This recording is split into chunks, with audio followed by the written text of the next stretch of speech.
What's up? Good morning. It's Monday, August 23rd.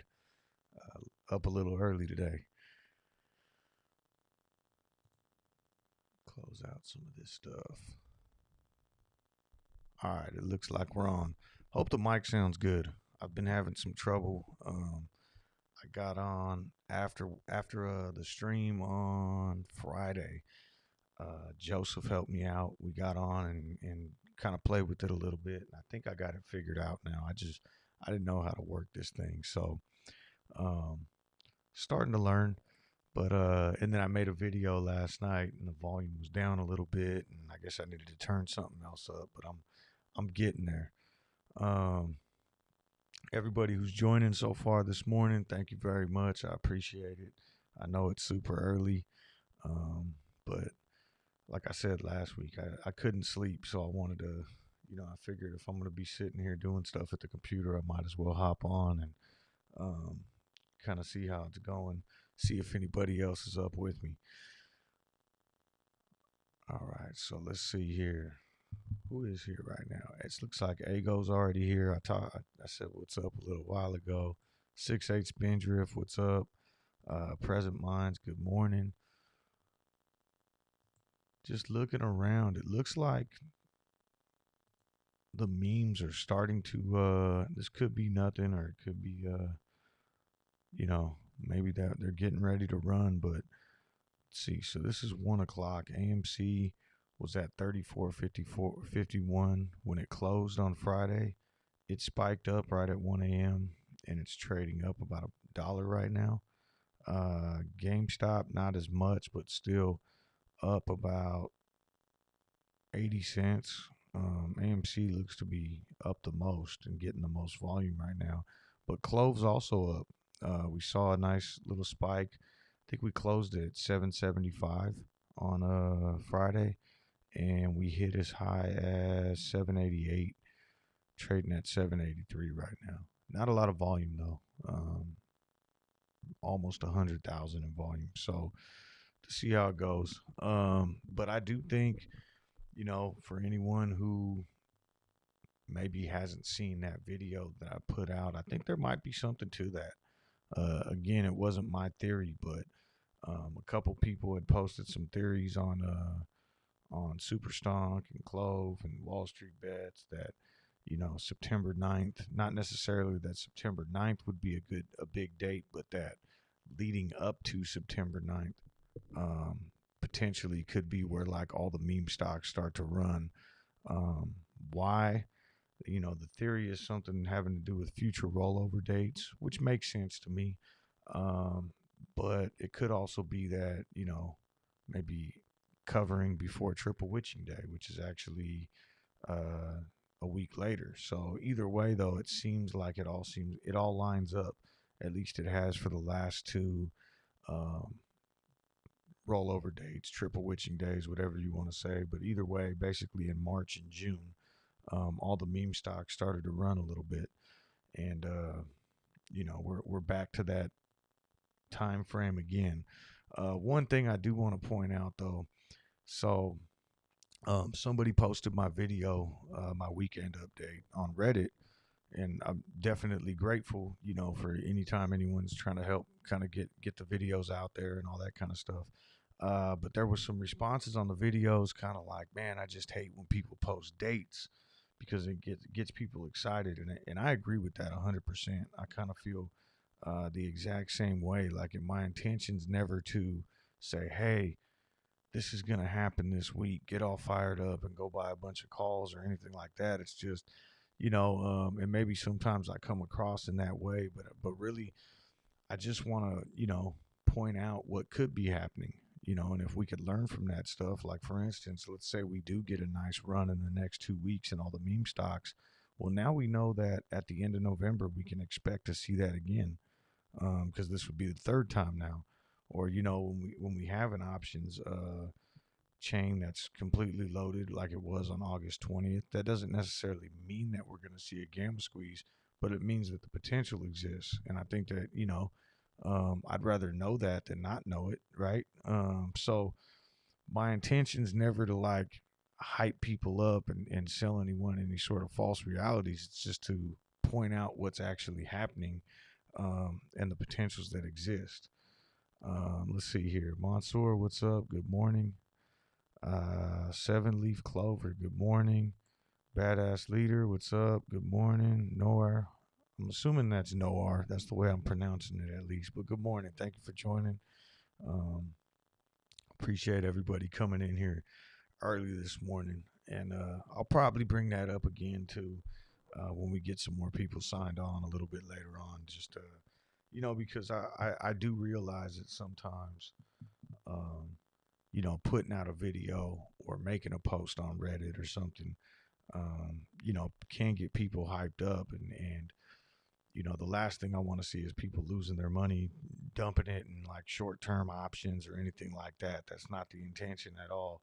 It's really just to kind of, educate. And like I say, I'm learning every day too. So, um, if we do see some similarities, like we're all of a sudden now, here we are in late August, and we start running leading up to September 9th. Well, like I said, now that's something that we could look forward to, in late November. I mean, late November, early December. So, um, I don't know, just something to keep an eye on. But it does look like we're getting a little bit of action, and this could just be, nothing, or maybe it could be something having to do with that. That this week we start to see increased buying pressure. Looks like the S&P 500 is currently up right now too, though. So that could also have a lot to do with it as well, with us seeing this increase, um, in price kind of across the board, at least on all the stocks I'm looking at. What's up, Scotty? Scotty's in here early. Good morning, Scotty. Jason, what's up? Good morning. Dennis D, what's up? Glad everybody could join us. All right, so let me see what else is on here. I made some notes before I jumped on today. Mansoor says warrants last day is today. Yeah. So if you do own warrants, I think you need to make that decision by 5 p.m. Eastern, in regards to what you're doing with them. I've never owned warrants, so I've never really paid attention to them. I'm not sure exactly how that works with I'm sure we'll find out at some point. I don't know if we'll find out today, because a lot of those reporting things, at least if it's like institutions, I know we wouldn't find out for a while, but yeah, I don't know what the time frame is on that. I really don't. Hey Wes, what's up? Pete, good morning. Other things that I kind of talked about. Oh, one thing I noticed that was kind of interesting, and to me makes me feel a little bit hopeful that maybe we'll start seeing some analyst upgrades here shortly, is on Friday we saw some reports on Fintel. Um, Morgan Stanley, 821,000 share purchase. That's a brand new position. Jeffries looks like bought 25,000 calls and 183 shares. Not much going on there, but 25,000 calls. And I mean, there's been other institutional buying as well, but the reason I think this is significant is, Morgan Stanley and Jeffries, they're analysts, and so they're reporting, positions in Clove now. And these are analysts that in the past had downgraded Clove. So Credit Suisse as well, theirs was reported back on 8/16, 87,000 shares. But we're starting to see all these analysts that had previously downgraded Clove come in and buy into the company. So I would imagine what's going to come next is analyst upgrades, and that could really get the stock moving and serve as a potential catalyst in itself. So just something to kind of look forward to, that we may end up seeing sooner than later. Now that all these analysts have started to report that they bought. Keep in mind, when you see these reports come out, like let's say on Friday, 8/20, Morgan Stanley and Jeffries, they didn't buy on those dates. they bought a lot sooner. I mean, a lot earlier. That's just when it got reported. So, um, but that's something I'll be keeping an eye on. I mean, I'm sure everybody will. That potentially we should start seeing some analyst upgrades here, and that might get the stock moving as well. Pete says we need clarity on who moved from B to A. Yeah, there was a huge increase in shares to the float, and right now, I don't think we've necessarily seen who exactly it was. With the amount of shares that were added to the float, though, it looks like it's probably, could even be some of these institutions that have been reporting changes in ownership. And if that comes about, and even if it's not institutions, maybe it's someone like Vivek or someone like that. Either way, that's still somewhat bullish because it doesn't add to the free float. Like it's not the shares that are being traded publicly. Um, so while the overall outstanding shares are being diluted because of these B being converted to A, they're not out there available to be traded. So the free float should still remain, kind of intact where it was. At least that's my understanding. Eric says, holding till we hit triple digits. What's up, Eric? Good morning. Yeah, me too. I mean, I know I've said it multiple times, but it all depends. I mean, if all of a sudden tomorrow we hit 80, um, I'll be looking to exit and get back in when we fall back down. Anytime you get like extreme movement in one direction, it's not sustainable. There's always, even if it's a drop, if a stock's trading at $60 and all of a sudden drops down to like $10, you can expect a bounce coming off that, before maybe even it falls lower. But I gotta remember to start turning that alarm off. It scares me every morning. Um, and so if we get like drastic, extreme, 200, 300% gains in a matter of a day or two, I would expect a pullback. Um, but if we get like just slow growth, then yeah, I'm not selling till triple digits either. I'm absolutely with you on that one. Holiday option, what's up? Good morning, Clovam. Start this week out right. Let's go. Let's see it.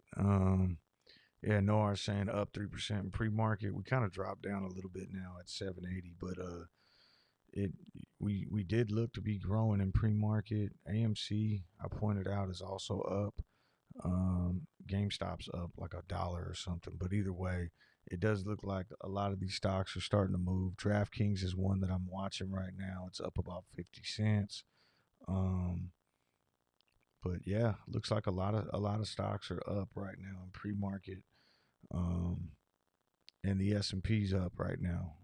Closed at 443 on Friday and currently trading at 444. So it may be that the overall markets are just moving up, or it could be something where the meme stocks are moving up. Clovis Frank, what's up? Good morning. Board AZ's in the house. Says, I think it was the old CFO Wagner that converted his shares. I was looking at that this morning too, but it looked like Wagner's was only 25,000 shares, so it still wouldn't be enough to really, make a difference unless I was reading it wrong. But that's the way I was kind of looking at it. Let me see here. Let me close this Discord because it's making a bunch of noise right now. Scotty just scared the shit out of me too. Yeah, they did that to me on Friday too. So normally when I wake up before my alarm goes off, I'll remember to turn it off beforehand. And the last 2 days I didn't, so it just kind of, pops out of nowhere. No, I says the same thing. Your phone alarm's going off in 5 minutes. Yeah, it's like if I'm already up, I got to remember to turn it off. Holiday says, I'm here for your opinion. Are we green or red today and this week? I'm kind of expecting, I put out that video about that theory about kind of like the futures rollover and how, basically the last 2 quarters we've seen, these meme stocks or highly shorted stocks start to pick up steam in, the 2 weeks leading up to the future rollovers. And it's like, we're kind of in that time frame, right? So I think last time we started moving on May 24th, leading up to June 1st, or June 8th. So that was actually, yeah, roughly about 2.5 weeks prior. And we're kind of in that, if I look at a calendar right now, September 9th would be,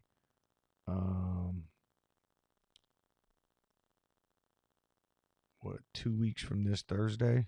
So, and that's that next futures rollover date. So this would kind of be the time frame, if that theory holds true, that will start to pick up a little steam. And if I go back and let me save this and I'll go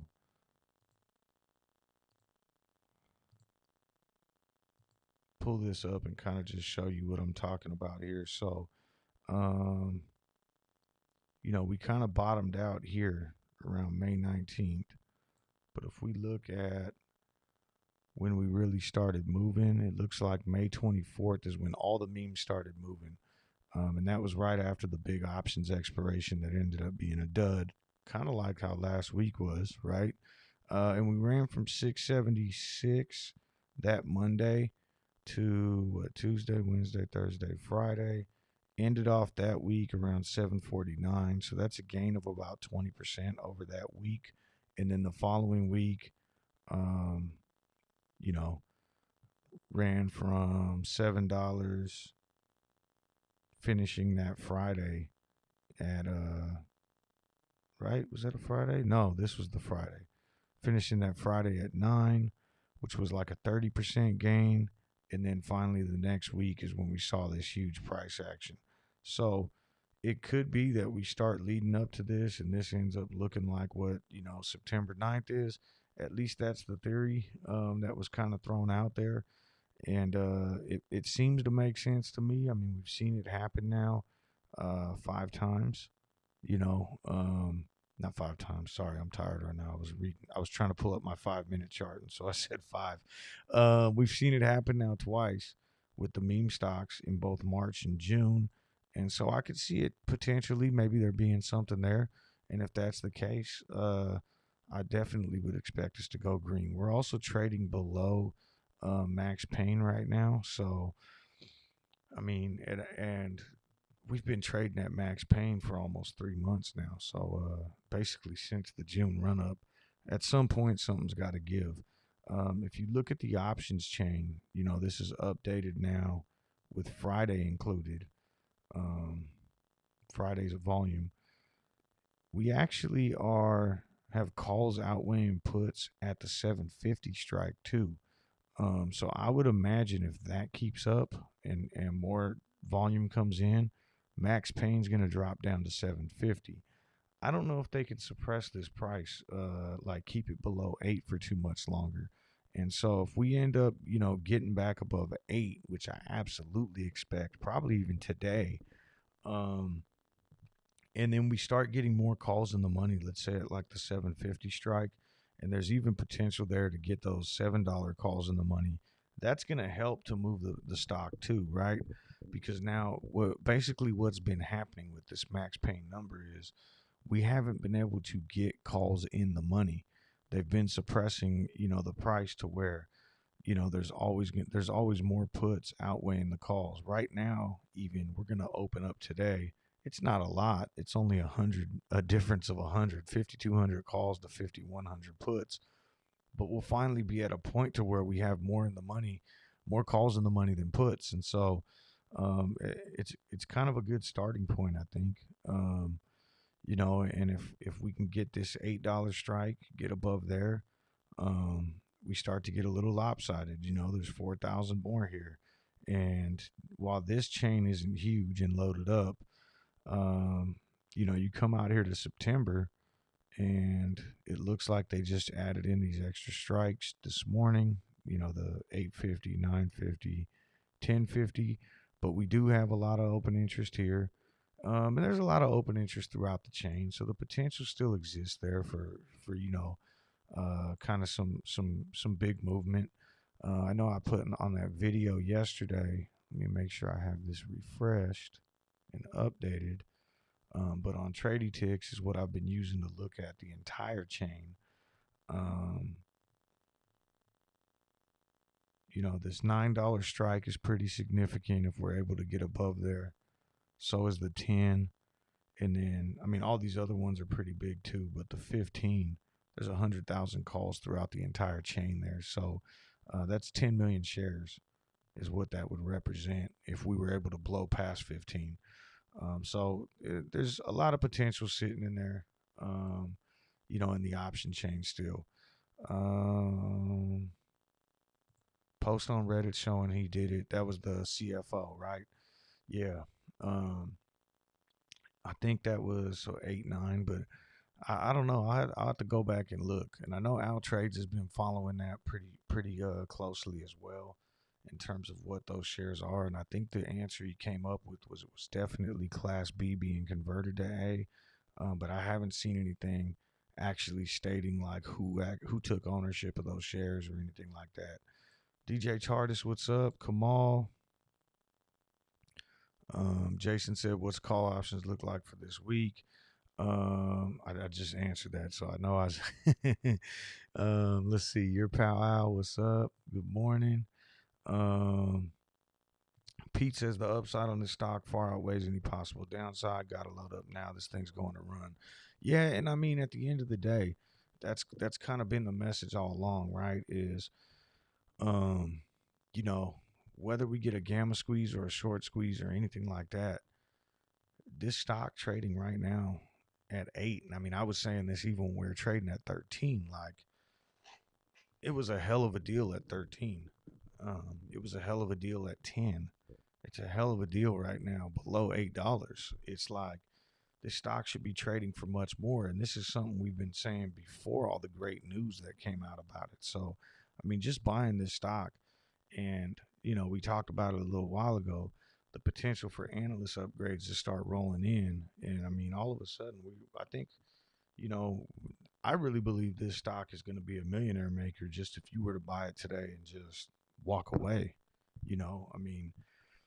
3 years from now, 5 years from now, who knows what this thing could be trading at? I think well above, $100.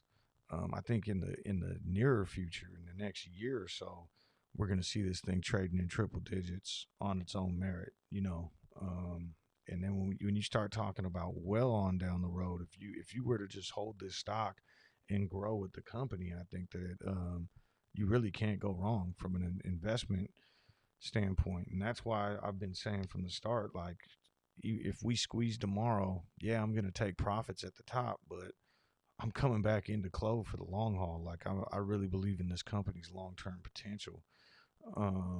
KLF, what's up? Good morning. Co-creator, what's up? Yeah, man, I woke up hella early today.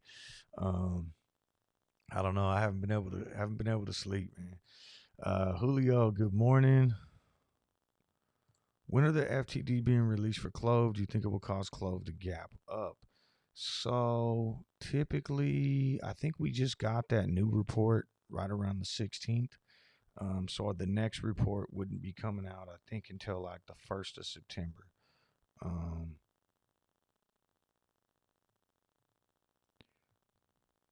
There we go. Mike just said 9-2. Yep. Michael, what's up? Good morning. Co-creator. I'm part Canadian. Okay, I grew up on Lake Erie. One part Cleveland Thug, one part Italian, one part Slovak Canadian, and one part Irish. All right. Your pal Al says, attention everyone, the like button is on the left side. Right on, man. Thank you. I appreciate the support, for real. Let's see here. JJ, what's up? Good morning. Seedless Green. The volume available is a little discouraging in your last couple posts. Good morning, leprechauns. Volume available. I don't know what you mean by that. The volume available. Oh, the volume on the sound. Yeah, you posted that. I don't know. Is it sounding better today? I know, like, me and Joseph got on and tried to fix it on Friday, and I thought I had it fixed, and then it turns out I think I had the gain down, so it didn't sound as loud. But then I think me and Tar Heel fixed it before the stream yesterday. I think. Let me know if if it's coming in low right now. I know I talk lower in the mornings too, so I probably should have the gain turned up because, like my family's sleeping and I'm trying to keep it down. But yesterday I recorded that video, in the afternoon. So I know I was talking a lot louder than I am right now. Um,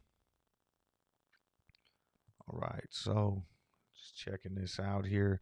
I know some people signed on a little late, so I'll just kind of, well, not late, but I mean not right at the beginning. So I'm gonna just kind of mention. So one thing I kind of talked about was okay. It sounds like the sound is a lot better today too. I'm glad. I think I really got it figured out now. Um,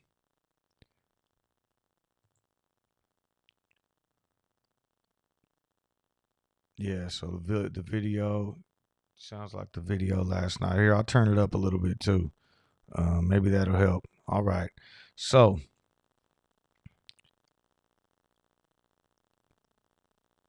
looks like let me just pull up Vortex real quick. So one thing I went over earlier, and I'll just briefly. So on Friday, we did see Morgan Stanley and Jeffries, basically take on positions in Clove, and those are analysts that have previously downgraded the company.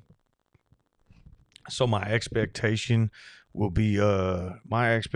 at least is that Clove is probably going to end up getting some upgrades from these guys. Credit Suisse as well. We had, we've been seeing these analysts now over the last 2 weeks report that they bought shares. Obviously, they didn't report those shares. They didn't buy those on Friday. They're reporting that, from a while back. This is just when they came out with the reports, but it's very encouraging to see that these guys are buying too. So I would imagine that we'll see some analyst upgrades coming in at some point. So that could be a potential catalyst. I also talked a little bit about that September 9th date and how we are seeing some movement in the memes right now. I mean, AMC seems to be leading the pack percentage wise. They're up about $1 right now. Clove up about 10 cents, and GameStop also up about $1 right now. So, it would I definitely think that there could be something there to that theory. We'll just have to see how that pans out. And then one thing I talked about, at the beginning of the stream, and I definitely want to mention it again now that there's more people on, is when I bring up these dates, like potential leading up to September 9th or August 20th, option expiration and that sort of stuff. And I know I usually try to explain myself. I'm not trying to do it to get everybody hyped up to, sell everybody a false bag of goods or anything like that. I mean, I I feel like I'm usually pretty straightforward in saying like, hey, market makers are still going to be trying to pin this down, or this is just a theory I read or something. But I guess I got to do a better job of explaining that because like, and I do feel it. Like someone posted this video on Reddit, and immediately someone was like, man, I don't want sometimes I get kind of cringy when YouTubers and stuff put dates out there, and I feel the same way. I'm not trying to like build up false expectations, but I also think it's important for us to see what's going on. That way we could learn from it, right? If every time we get a loaded option chain, we end up getting pressed down, below it, then you still would want to know when that option chain's loaded, maybe so you don't get expectations up and you're like, okay, well, the last 3 times we had this gamma squeeze potential, we got pushed down to right below and then we ran shortly after that. Okay, well, now that's something to learn from. But whatever it is, I've always felt like I'd rather put the information out there, and the intention is never to um, kind of get everybody to go jump in and burn their money or nothing like that. Okay. But I don't want anybody losing their money and buying short dated calls or anything like that. And that's also one of the reasons I started doing the Chalk Talk videos as well, is because I feel like, I play options and I always talk about that. And I do realize that in me doing these videos now for, I think I've had this channel for, um, God, I think almost like 8 months now, um, maybe 7 months. But, in talking about options, one thing I realize is a lot of people don't know enough about options to come in and play them. And so that's why I started making the Chalk Talks, trying to educate everybody, and hopefully we can all learn together. So, anyways, on that note, hold up. Chef Daddy's in the house. What's up, Chef Daddy? What's going on? Crypto Cello, what's up? A West says, smash that like button for Coach this morning. And co-creator's gonna blast his blast the stream in his car downtown Colorado Springs with 3 CLOV stickers on his car. That's awesome. All right. So anyways, let's see here. We looked at Ortex earlier, but let's take a look right now.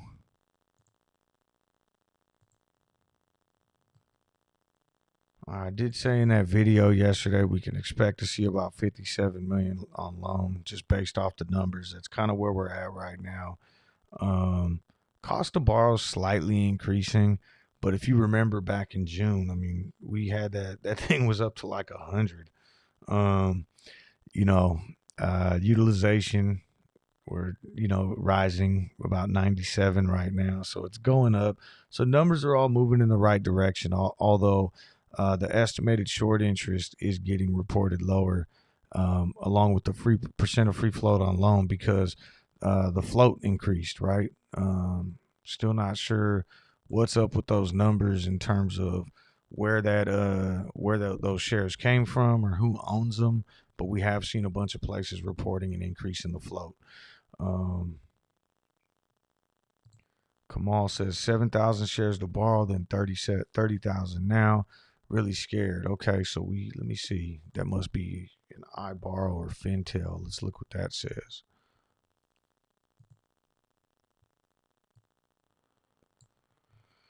Looks like, oh no. Oh wait, that's Friday. I gotta refresh this. Okay, they're still not showing it. So you must be getting those numbers off Fintel. Let's see. Noah says I'm jacked. Yeah, I mean, we're seeing this, right? And we're seeing a little bit of volume increase too. I mean, now that we're kind of in this 5 a.m. range, we're at almost 200,000. Really love to see where we're at once we hit 6 o'clock. Usually a lot of volume comes pouring in around there too. So, and Kamal says we need news. Yeah, I think, any sort of positive news from the company, but we've been seeing that too. And usually shorts will try to suppress that. I really think the analyst upgrades is going to help. Option chain not as loaded now, but could that mean they might let it ride up because they don't stand to profit off shorting?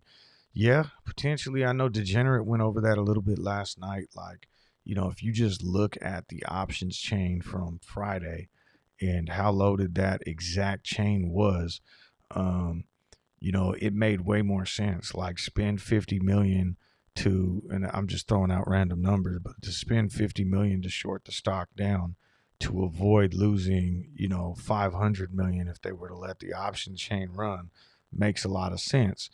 Now the chain itself, like this week's chain, is not as loaded as we had previously seen in other weeks. It's also Monday, right? But not nearly as much. And this is also a weekly date, and so that's why you won't see as much. Usually the monthlies is when we'll see way more action. Like September, here's the monthly, and you can already see way more in there. They also just added in these 50-cent strikes on the monthlies. But the entire option chain, works together. You're going to get more explosive delta movement in the nearer term. But in terms of hedging, if all of a sudden we're trading at 15, every single strike across the entire chain below 15, or I'd say at least below 10, is going to be at like 100 delta at that point. And that's, and then that's going to propel us deeper in and all that kind of stuff. But the other interesting thing that I pointed out a little earlier was this is the first time that I could recall in a long time where we're like, we're in the money here on, I mean, it's not huge. 5,200 calls at the 750 strike versus 5,100. So I would imagine that Max Payne is actually going to lower this week as well. Like Max Payne's probably going to end up going down to 750. And I don't think they can keep us down below 750. And I think once we kind of break through that threshold, we could really start to see this stock run a little bit more, where they can't pin us down to Max Payne. And if Max Payne gets lowered down to 750 because all of a sudden a bunch of more open interest comes in at the 750 strike, that could even be something that gets us that push we need to get over the hump. Let's see here. Co-creator says 790. Let's go.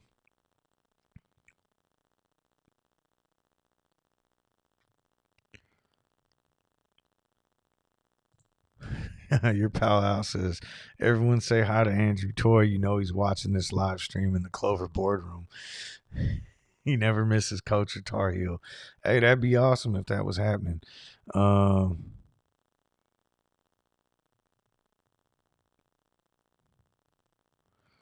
negative article that was posted this morning, if you look at his name on LinkedIn, he is seeking work, just a contributor, not credible. That's exactly what they did to AMC and GME. Yeah, I mean, they'll just try to come out and bash this stock to, get other people to short it too and take the liability off them, right? Almost like transferring the liability. If you can get retail to jump in and short a stock, and then they could do the suppressing while you're bailing out. Let's see here. DJ TRADYTICS, that's absolutely correct too. Unless you need some cash urgently, there's really no need to worry with Clove. If you're just holding shares, patience will pay off. I absolutely agree with that too. It's like, while it's fun to sit here and watch and everything else, like I'm perfectly okay with, I just have fun coming on here and talking and watching the stock and everything. But even if this thing took months to finally get up to where it should be at, to me, I just look at that as an opportunity to keep buying this dip and loading up my position for when it finally gets there. But my assumption is we're going to see some sort of run in between now and then, and the cycle is probably going to start back over, just at a higher floor, right? If we're kind of calling the new floor right now this $8 range, previously we were in the $6 range. If we take off on another big run, that's what happens when you have these massive runs. Is what goes up must come down a little bit, right? When it happens in such a short term. So if all of a sudden we see a big 300-400% increase where this stock just squeezes upwards, we're going to see it come back down and settle out at a new floor, and then it's probably going to get shorted to shit again, and the process just happens over again until at some point people just realize that, like, okay, it's not profitable to short this stock, and then it starts trading, like a normal kind of blue chip stock or whatever, where it's just based entirely on fundamentals. And it'll get there. I think as this company organically grows, there's going to become a time where no one, and especially because it's got this hyper growth potential, where people don't want to attack the stock anymore because it's just they get burned on it. Trying to maximize my funds via CFDs with leverage so that it gets a little worrying when you're close to margin call, but hey, should be worth it in the end. Yeah, I mean, like in terms of trading on margin, and I know that's not entirely what you're talking about, but I mean, I'm not trading on margin with Clover right now just because what happened in with GameStop and I wasn't trading GameStop on margin either, but what was happening with a lot of people on GameStop in June on that big run up is when it exploded upwards and went up to like 480. All of a sudden across the board, like, yeah, Robinhood stopped letting people buy, but what all of the other brokers did was they completely removed margin on GameStop, and because it was liquidity issue. So they just said no more margin. So they allowed you to buy, but you had to buy with cash. But the other thing that ended up doing was anyone who was trading on margin was now sitting in a margin call. And obviously if that happens when this stock is up in the hundreds, not a big deal. You could just sell enough of the shares, but that margin calls were coming while they disabled the buy button for Robinhood, and the stock was just getting hammered downward. So you took off the buying pressure. Now it's nothing but sell pressure, and you have all these people across the board in margin calls, and that contributed a lot to the stock dropping as well. And that's the only reason that I haven't been trading Clover on margin, because I do see the potential for this thing to really, catapult up like that. And I don't want to get caught in that position. But I can see where, like, at $8 right now, I only see, nothing but upside here. So if you were on margin, as it continues to rise up, your margin, I mean, it's kind of a dangerous game to play, but we move up to 10, we move up to 12, all of a sudden you start getting more margin. You could acquire more shares, and that keeps compounding on the way up. I did that with a couple other stocks back on the March 20th, when everything kind of crashed at the bottom.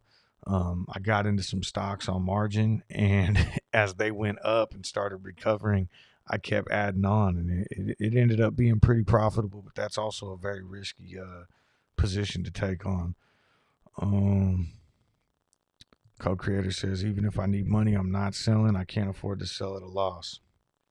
Used to not having money. No, I 100% feel that too. I mean, I guess when you've been there, right? When you've been in the situation where when you don't come from money, and like I didn't come from money. I've without getting too much into my personal life, I know what it's like to not have money.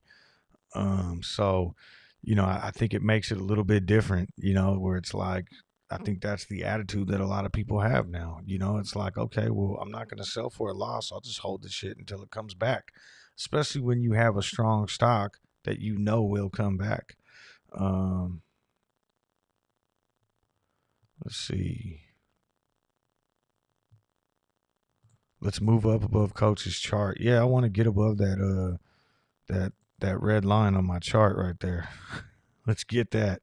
That's that old floor that I had drawn in, and right now it's gonna act as a ceiling. That's just the way it works. Joseph, what's up? Good morning.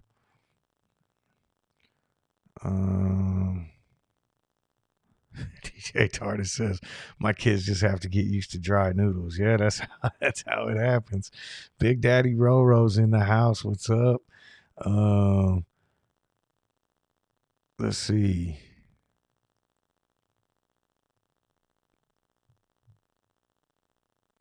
Div by zero. Same here, co-creator. As a teacher, you never have money. I literally, yeah.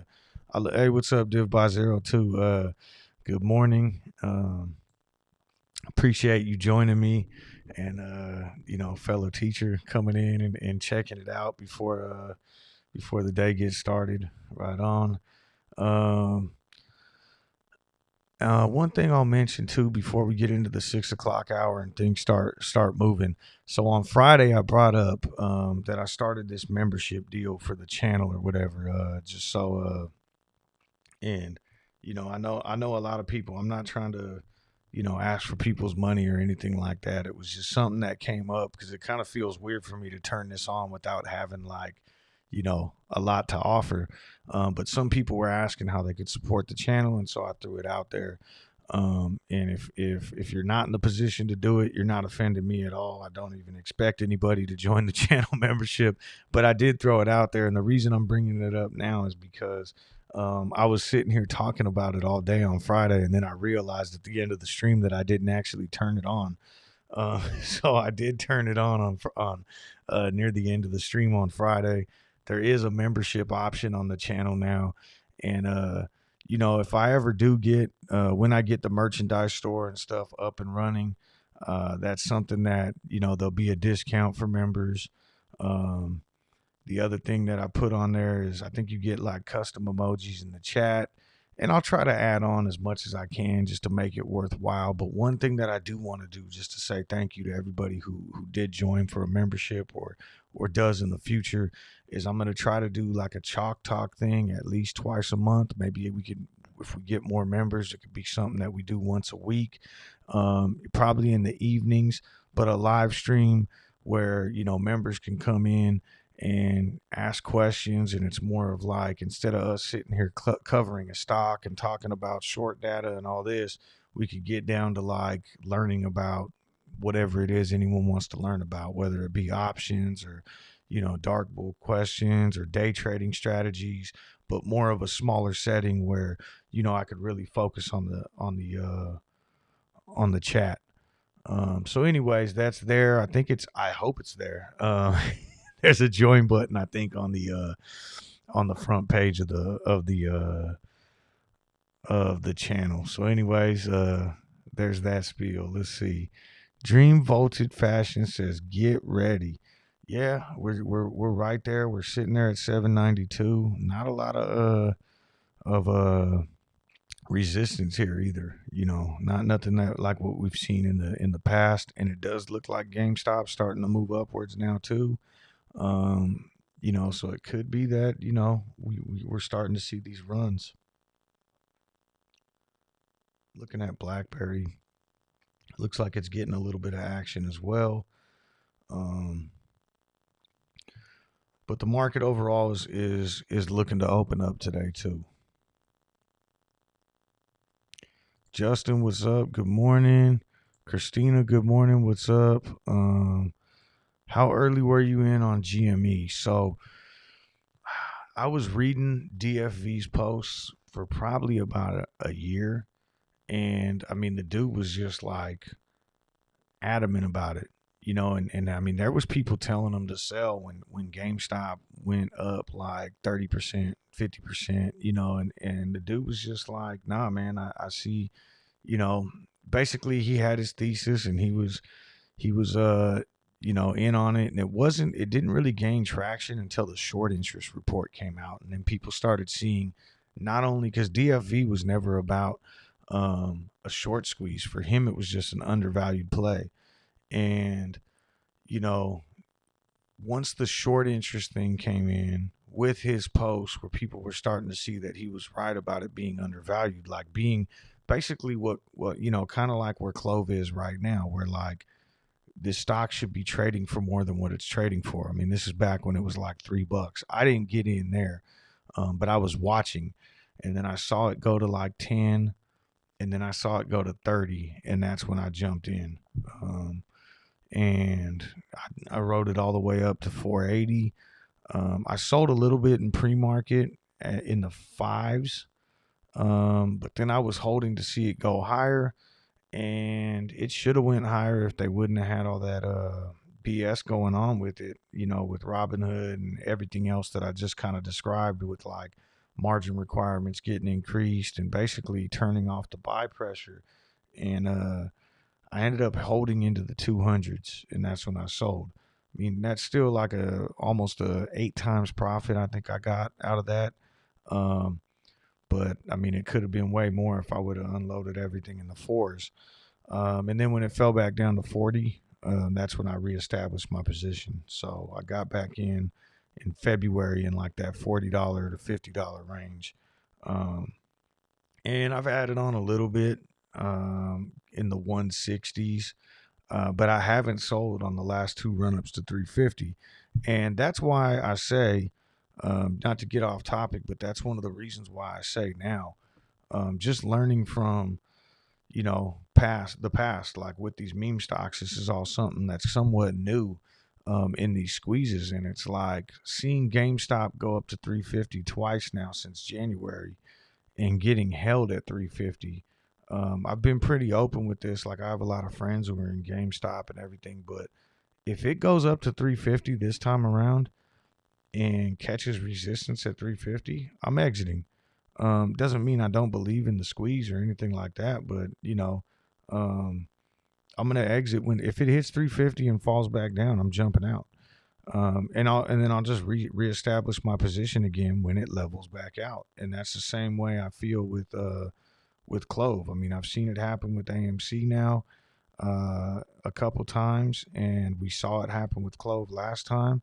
If we blow out the option chain and start falling back down, chances are, I mean, two things can happen once we blow out the option chain, right?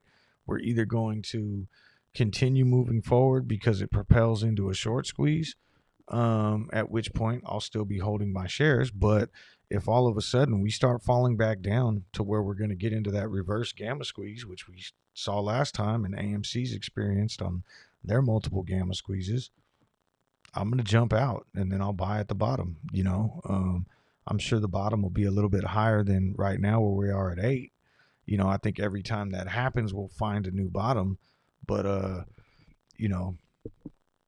just, I'm a trader too at the end of the day, right? And you can't just hold all the way down. You really can't. Let's see. I wonder how many teachers around the world have Coach B turned on in their classroom. Let's see.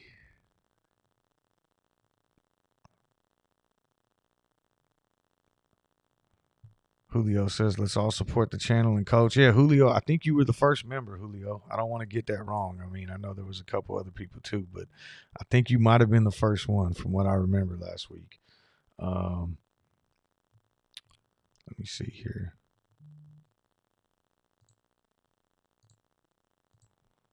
Hold on, I got to text my wife real quick.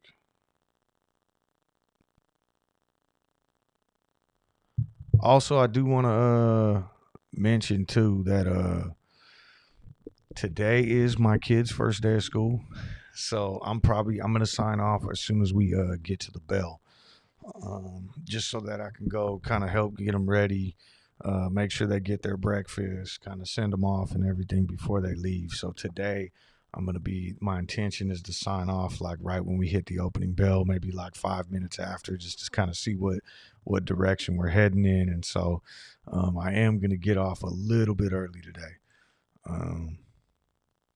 Ken Lynn, what's up? Good morning. Are you guys talking about the Indians? Yeah, that's going to be hard not to call them the Indians. Same thing with the Redskins. I know they're the Washington football team now, or I don't know if they got enough. But when you grow up like your entire life, I mean, even like the major league movies and everything else, it's like they're always going to be the Indians in the back of my mind. And I don't mean any disrespect to anyone who finds the name disrespectful. It's one of those things, right? I mean, I feel the exact same way.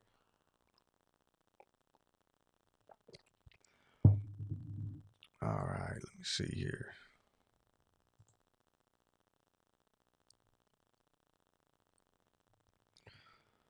Low work, what's up? Good morning.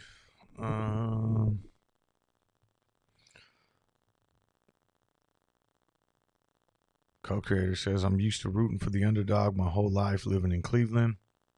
Holding Clove is not a new feeling for me, very much like being a Cleveland Browns fan. Yeah. I actually went to a Cleveland Browns game once, and I sat not in the dog pound, but kind of right near there. We went on a football trip, me and my buddies, and that was fun. We went down and got to I just like that whole scene down there, like when you're kind of walking into the stadium, like through the city. Stadium was amazing. This was back in, I want to say, maybe 2010, somewhere around there. We went on a football trip that was pretty amazing. We did I'll try to make this quick, but a buddy of mine always organizes these trips, and I've only been on a couple of them, but this was back in 2010, the first one that I went on with them. And we went Thursday night. We flew into Pittsburgh, saw the Steelers play the Bengals, and then drove to Columbus the next day, checked into our hotel, drove up to Toledo, saw the Toledo Rockets play Miami, Ohio, and then back to Columbus, spent the night the next day, saw Ohio State play Michigan because I'm a big Ohio State fan. The next morning, drove to Cleveland. This is Sunday morning now. Checked into a hotel there, watched the Browns play the Houston Texans, and then the next morning got up, drove to Canton, went to the Pro Football Hall of Fame, and then from there back into Pittsburgh to fly out round trip on Monday night. That was a crazy trip. That was fun. Um, let's see, Nathan, what's up? How about them Niners? Yeah, they looked good last night. Trey Lance looked good. Um, Jimmy G didn't look bad either. In my expectation, at least, is I think Trey Lance is going to be a stud. I think he's going to be a great, you know, I think as long as he stays healthy, I think he's going to be the future of the franchise. I just don't know that we're going to see too much early on because they do have Jimmy Garoppolo, and at the end of the day, I mean Jimmy G, when healthy, took us to a Super Bowl. So I think, it's definitely Jimmy Garoppolo's job to lose or give up due to injury, kind of like what happened with Alex Smith and Colin Kaepernick. Way back. I mean, kind of the same deal. It's not that Alex Smith wasn't great, but he kind of, I mean, he didn't really have, the arm and that sort of stuff. And Kaepernick offered much more, and I think ultimately Kaepernick was. I loved Kaepernick. Let's see here. Not to get on the football tip. Let me. Otherwise, we'll sit here and just talk football forever. Kids go to school in August. Yeah, man. I remember growing up, school started following Labor Day, right? Like I remember Labor Day weekend going school shopping and stuff, and school started like in the second week of September almost. But the way school, I mean, what's crazy is like my kids are going to different school this year than they had previously gone to. And this school starts today, August 23rd. Public school here in California started 2 weeks ago. Like the school I teach at, we started 2 weeks ago. So like middle of August, crazy. But you get out earlier too, right? So instead of getting out of school in like middle of June or something like that, we get out of school in late May. So it kind of it works out. Personally, I like it the other way because the summertime it feels like sometimes it doesn't really heat up until like August and early September. So I'd rather be home for that time of the year. But yeah, it is. It's a lot different than even when I was growing up. Scotty says, I'm a Redskins fan. I still call them the Redskins. Nathan says his kids starting today too. Lisa, what's up? Good morning. Stars in the house. Good morning. Let me see. Not a fan of the Guardians name change. Cleveland should have changed their name back to the Spiders.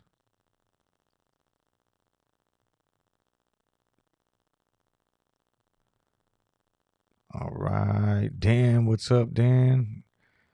Good morning. You guys are throwing some tickers out in the chat.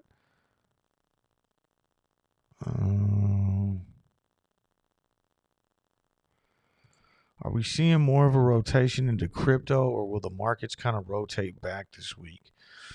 I don't know that we're necessarily. I mean, I know there is some correlation now where we see like where the markets will kind of dip and crypto will run, and I don't know that we're necessarily seeing a rotation into crypto. I actually still think crypto is going to fall a little bit more before the true rebound. But what do I know? Like for me, I was kind of waiting on, and I haven't really been following it too much, but I was waiting for Bitcoin to maybe come down to like 25,000 before trying to jump in on that because I don't have any more Bitcoin right now.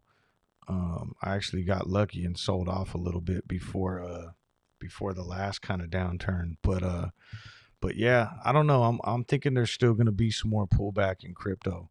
But that being said, I do have not a lot, but I have some XRP. I think we mentioned that on Friday. So I have a position in XRP that I started building because a buddy of mine that really follows the stuff. Actually, a couple friends have been talking to me about it and really getting me sold on it. And then I do have a little bit of Safe Moon that I bought months ago that I even forgot I had until someone mentioned it in the chat the other day. And I don't know what the hell's going on with SafeMoon. I don't know anything about it. I just bought some just because. But in terms of like the overall markets, I don't know. It does seem like, crypto's been running lately. Um, but I don't know enough to make any sort of speculation on that. Uh,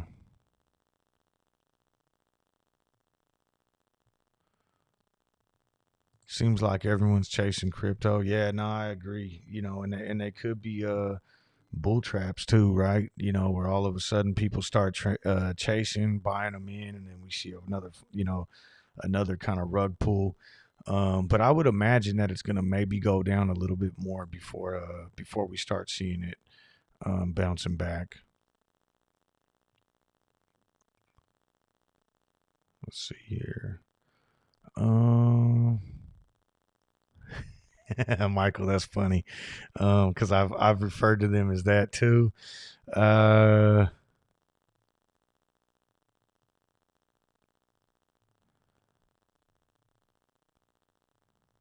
let's see. Oh, there we go. Nathan's in Safe Moon too.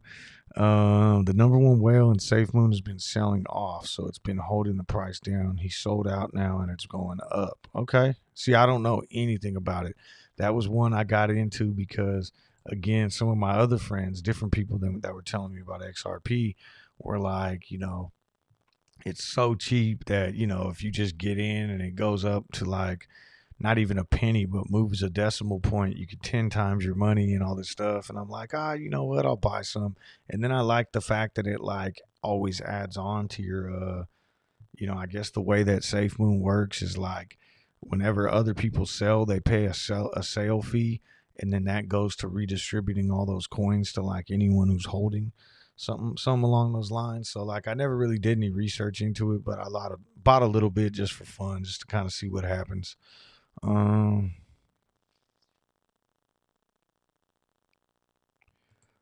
Mike says, I have Redskins season tickets. Fans at the stadium all wear Skins jerseys. They haven't accepted the name change. Yeah, that's hard. I mean, when you talk about a franchise with so much history, and same thing with the Indians, I would imagine that you're going to see the same thing happening there. That like, fans are probably, it's going to take a while to adjust to that, especially if they're keeping the same colors and everything. Like, why would you get rid of your old apparel and stuff like that? Let's see. Dan says, need a play for today. What's running?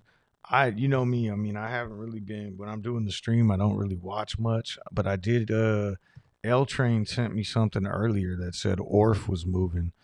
Um, and it looks like it spiked up earlier on news about their phase two, and now it's coming down. There's a lot of volume. I mean, who knows? But I know Orf was a mover this morning. I don't know if it's dying out and it's ready to dump, or if it's gonna rally off the open. But that's one that I heard about at least this morning. Nathan says Safe Moon Wallet coming out August 28th should be a good thing.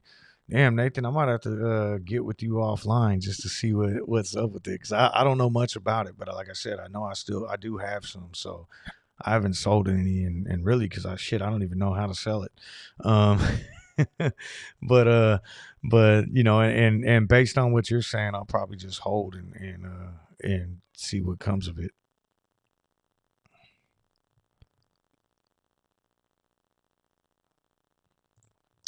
Co-creator says on Clove, seems like the typical pre-market short ladder attack. Must not be about money. Wonder if United Health and others are paying hedge funds to keep Clover down. Yeah, I've kind of speculated that too. Like, when you look at some of this stuff, like who benefits from suppressing certain stocks, right? And I'm not saying United Health individually or anything like that, but when you look at like a stock that is trying to find the cure to cancer, who benefits from shorting the shit out of a stock like that and hammering a stock like that down and really suppressing a company from getting off the ground? Probably the pharmaceutical companies that are making cancer medicine that doesn't necessarily, you know what I mean, or I would say big pharma in that case. When it's definitely from a business standpoint, they're going to make more money off not necessarily curing it, but just treating it to a certain extent. I hope that makes sense. Um, and then if you look at in the terms of Clove, something that could be a game changer in healthcare, who would want to fight that? Who would want to suppress that, hold that back? More than likely, the big players who are making money off healthcare. Um, but I guess the other part of that is, if that was truly the intention, was to like hammer down Clove, um, to like suppress them from moving forward, they got a long road ahead of them, because Clove has a lot of money. They have enough money to, I think last another year and a half without being profitable. So at some point, once Clove's revenue gets up enough to where they become profitable on their own, now that whole like short thesis is out the window, right? I mean, because really, I know I talked about this in some previous streams too, but it's like, shorting a company doesn't hurt the company until the company needs to raise capital. Then all of a sudden, having a low share price hurts the company. But when the company is solvent, they have cash on hand, um, and they're turning a profit, they don't really need their stock price to be anywhere. It doesn't matter to them if they're trading at 8 or 80, because as long as they're not trying to sell shares to raise funds, the stock price doesn't really mean much to them. And I think that's the situation that Clove's in now. Now, if all of a sudden short sellers are able to suppress this price for another year, and for some reason Clove isn't, profitable by that time, then it would start hurting the growth of the company. That's just my take on it. But I don't think we'll get into there, because you've seen the growth that Clove has been showing. 140% year over year, doubled quarter to quarter. If we see those same type of results in quarter three, and then I think shorts are going to start seeing too, like, holy, this is this company isn't going bankrupt. We're not going to be able to do this because they're making enough money. And then, I mean, things like that, or analyst upgrades, if we end up seeing some come out, are going to probably scare a lot of short sellers out as well. Good morning, Cuckoo Bird. What's up? Cuckoo Bird has some dry powder ready to go. That's awesome. That was me on Friday. Don't have any today, but that's exactly where I was at on Friday, ready to roll. Um, Let me see. Let me grab some.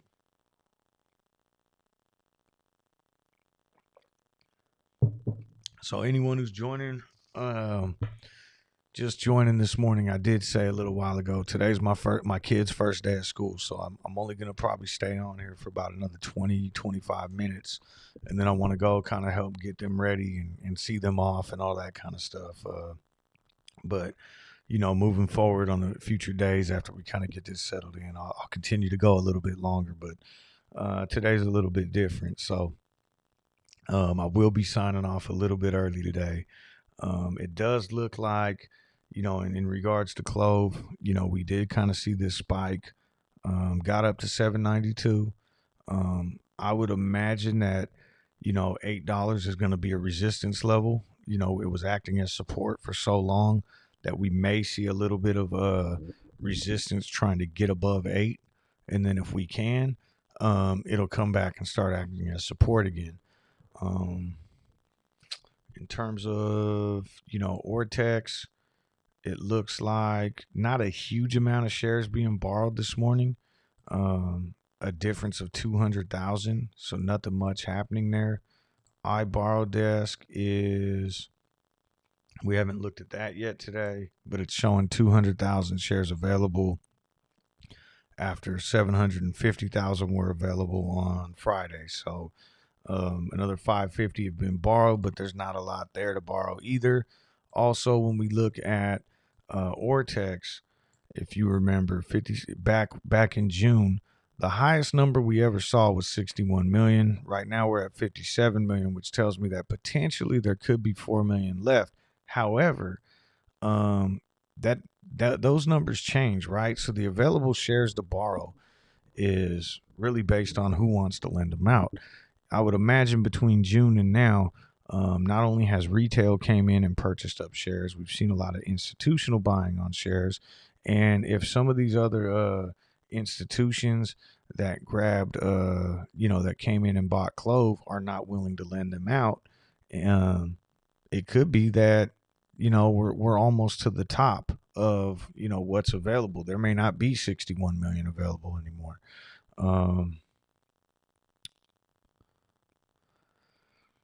Let's see here. And then utilization's almost at 98%. And we're seeing cost to borrow go up too. I talked about that this morning. We have to see it sustained because this is, these numbers are fluid. They move around a lot. But right now, the average cost to borrow that Ortex is getting is 8.5%.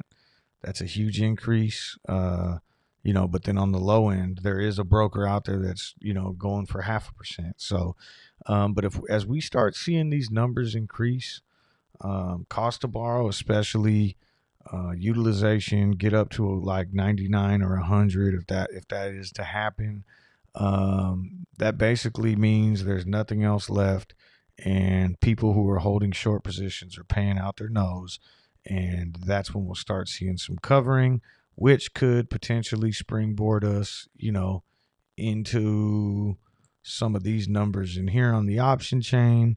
9, 10, 15 is ridiculous. 100,000 calls versus 12,000 puts. So there's absolutely, even though we saw that August 20th expiration, there's still a bunch of fuel in the option chain.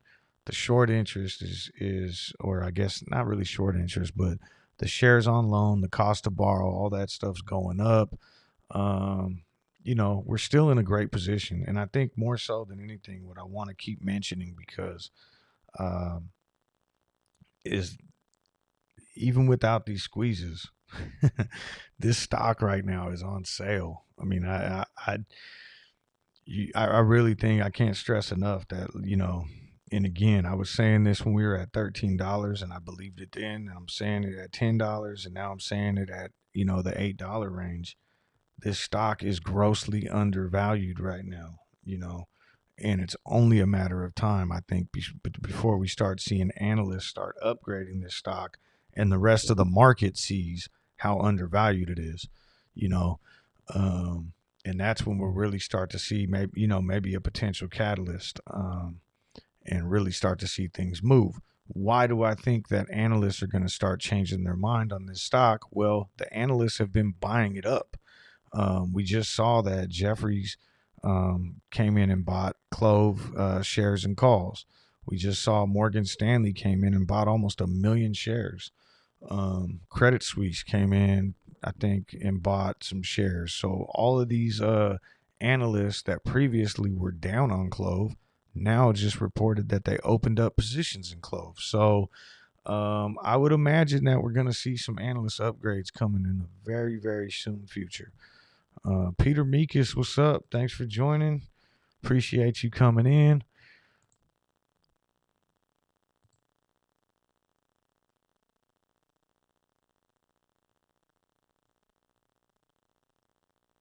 All right. And it does look like the S&P is still kind of ripping too. So it's heading upwards. Now that could play out both ways, right? I mean, we've talked so much about gap fills on here that, if all of a sudden, the SPY opens up by $2, we could see it dump right off the gate in the morning, and that's going to pull everything down with it. Or we could see it continue to run today, and all these stocks kind of, really for Clove, that's what I would like to see is, maybe the S&P. I don't want to see the S&P start drawing down and then pull Clove down with it, because I think that's how we ended up getting below 8 last Thursday. So if we can see, the SPY continue to run and the markets continue to run today so that we can get back above 8, now maybe we can hold 8 again as our new floor until this stock really starts moving. I've been actively looking at the news feed on Clove too, and I haven't seen anything come in today. But I'm just waiting. I feel like an analyst upgrade isn't too far away. Um, we are getting close to market open. Let's see here. I know I talked about this earlier, but AMC is gapping up. GameStop's gapping up. It even looks like BlackBerry not so much. I'm gonna check some of these other meme stocks too and just see. I don't know which ones. It's hard to follow them all, but I know KOSS was one. Doesn't look like that's doing much.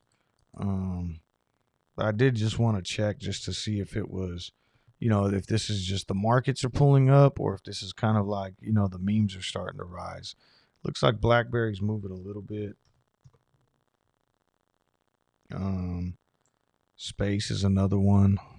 Popular recently, got shorted down a lot after that successful launch, and I think I had a big sell off too. But um, it's up right now too. Kind of hit that spike at 1 a.m. So yeah, interested to see how this plays out. I do think that there's something to that theory that I posted last week.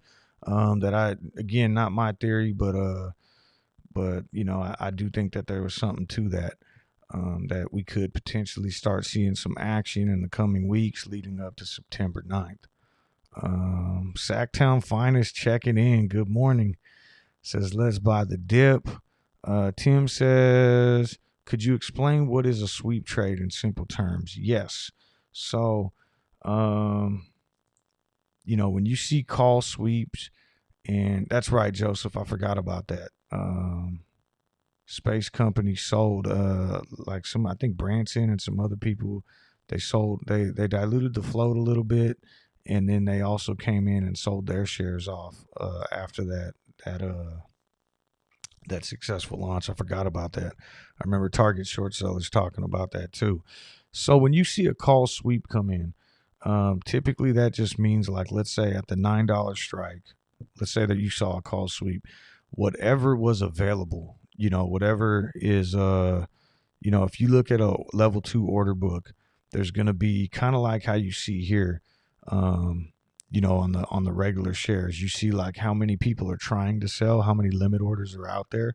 If someone came in with a call sweep, let's say at the $9 strike, that means they're buying up all of the calls that people are selling. They're just saying, give them all to me, whatever's there. That's a call sweep. Now, when you start looking at like unusual options activity, typically when you see that reported, it's showing that it's absolutely a buy, because when we see volume in the options chain, there's no way of knowing whether it's people who already hold calls that are selling them, like closing out their position, or if it's people that are buying new calls. So when you see like people talk about unusual options activity, that would be like right here. And I know that might be small on the screen, but if you look at the 1150 strike for this week, there's 890 open interest.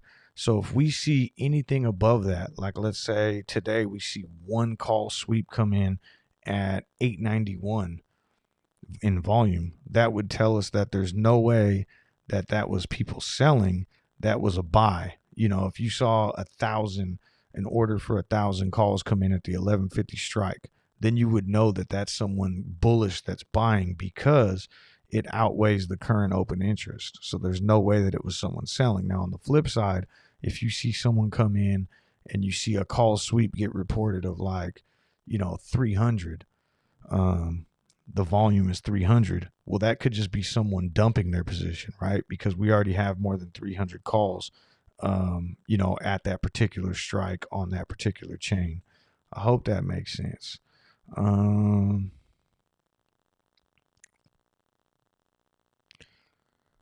TRIL. I've been seeing you guys talk about this in the chat a little bit. What's going on there? Damn. Ran from $6 and gapped up to 20. That's crazy. What's the news on that thing?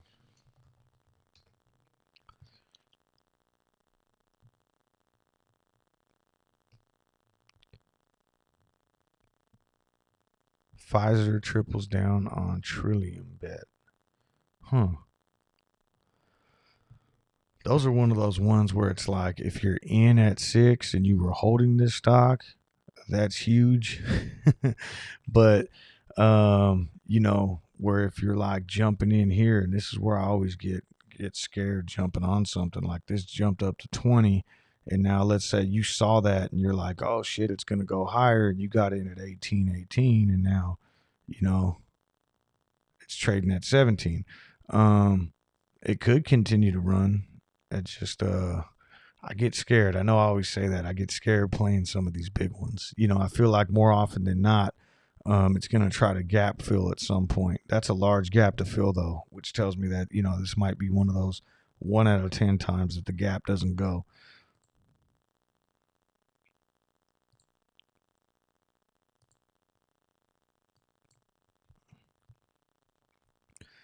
Let's see. Crypto says, just shows us what's possible. Could wake up with 200% gains in this market.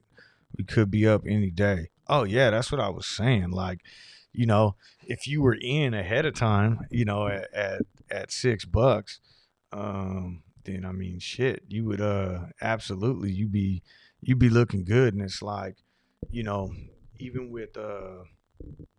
with Clove, I mean, I saw it happen with GameStop like back in January. I went to bed one night and I think we were trading at like $80 or $100, and then woke up the next morning and it was at 330.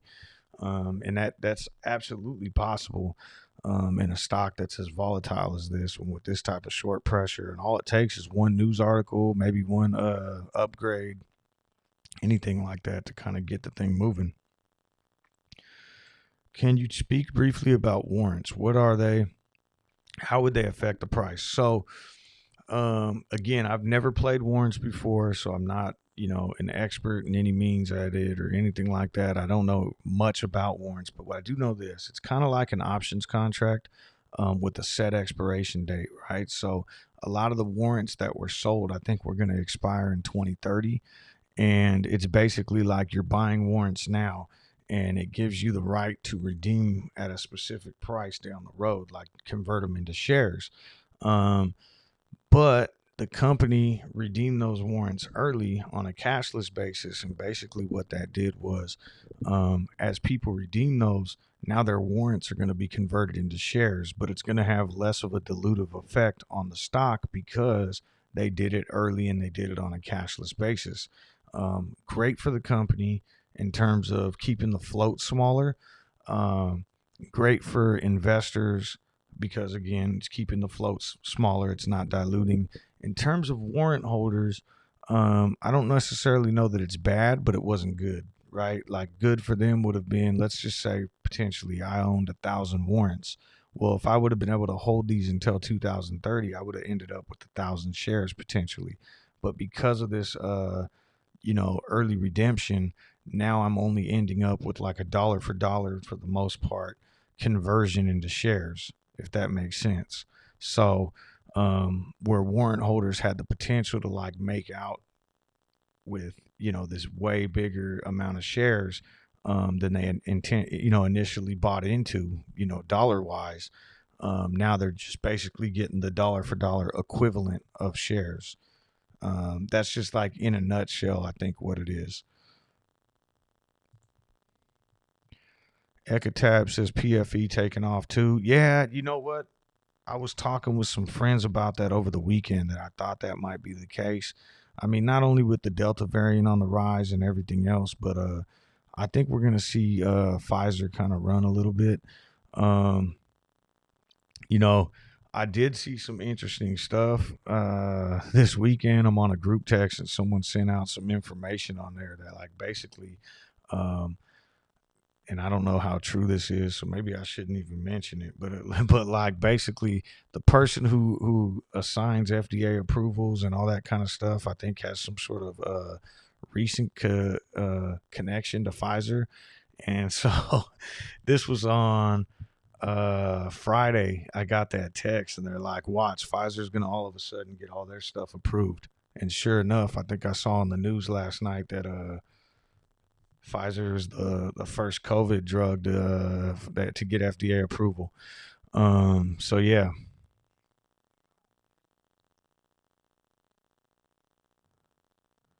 Star says teach your team about short sellers, and then in the scouting report put short seller on the end of each player's breakdown. Proven positive results. Teach your team about short. Oh, you talking about like my actual football team? That's funny. All right here. So we're looking like we're getting ready. Oh, TRIL shares will be acquired for $18.50. All right. So yeah. So like when you see that type of stuff,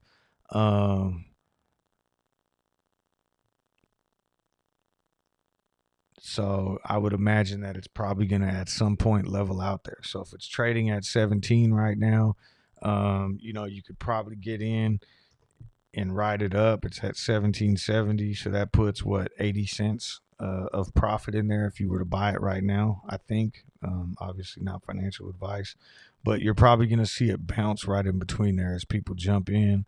It'll probably go up, and then when it gets above 18.50, people start selling, and you'll just see it kind of bounce around in there.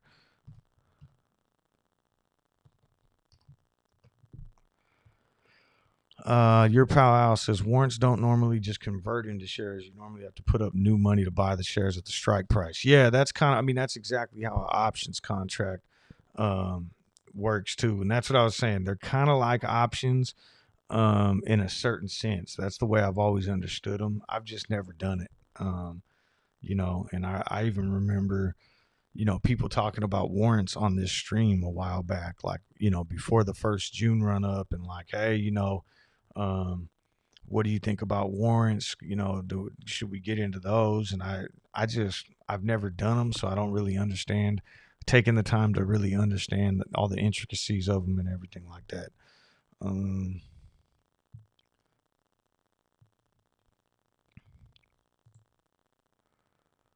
Oh, we do got over 100 people in here right now. Right on. Someone just said, co-creator said 103 in the chat. Go hit that like button. Yeah, I appreciate you guys all jumping on. Unfortunately, like I said, I am going to cut it a little early today, or a lot early today, because it's my kid's first day of school and I want to go help send them off to school and everything like that. So I'll be back on tomorrow, and I'll definitely keep it running a lot longer tomorrow. So but I appreciate everybody coming in. It's just a 1 day thing where I want to go, see them off and all that stuff. That being said, before I do sign off, I do want to mention one more time that actually a couple things I want to mention. So when Ghost was on here last Friday, I had put his YouTube channel in the chat, and then I didn't realize until later that I put the wrong link, or the link was messed up or something. And so I put his updated link in today's description. So go subscribe to Ghost. Me and him are working on something. We're going to actually get he'll be back on Wednesday, but we're also going to get start doing like maybe something that we're working on that maybe will happen in the evenings or something like that once a week. We're still trying to figure it out. But go subscribe to his YouTube channel, please. Also, I put Tar Heel Blue down there. Go subscribe to him. Really subscribe to everyone who's covering CLOV, because it just helps get the word out and, create awareness. The more likes, the more subscriptions, the more these videos get seen. Yeah, we're getting hit kind of hard right now at the open. Also, I also want to put out there for anyone who's just joining or whatever, that I did set up a channel membership. Okay. If anyone's interested in becoming a member of the channel, I just set one up just to kind of, I know people have asked in the past, how can they support the channel? So I set up this channel membership thing. Not a lot to offer right now. I'm gonna put up a merchandise store soon, and you'll get discounts on there.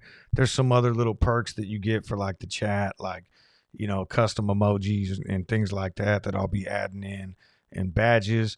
But the big one, because I did want to offer something that I'm gonna set up and eventually get to, is with the Chalk Talk videos that I've been doing.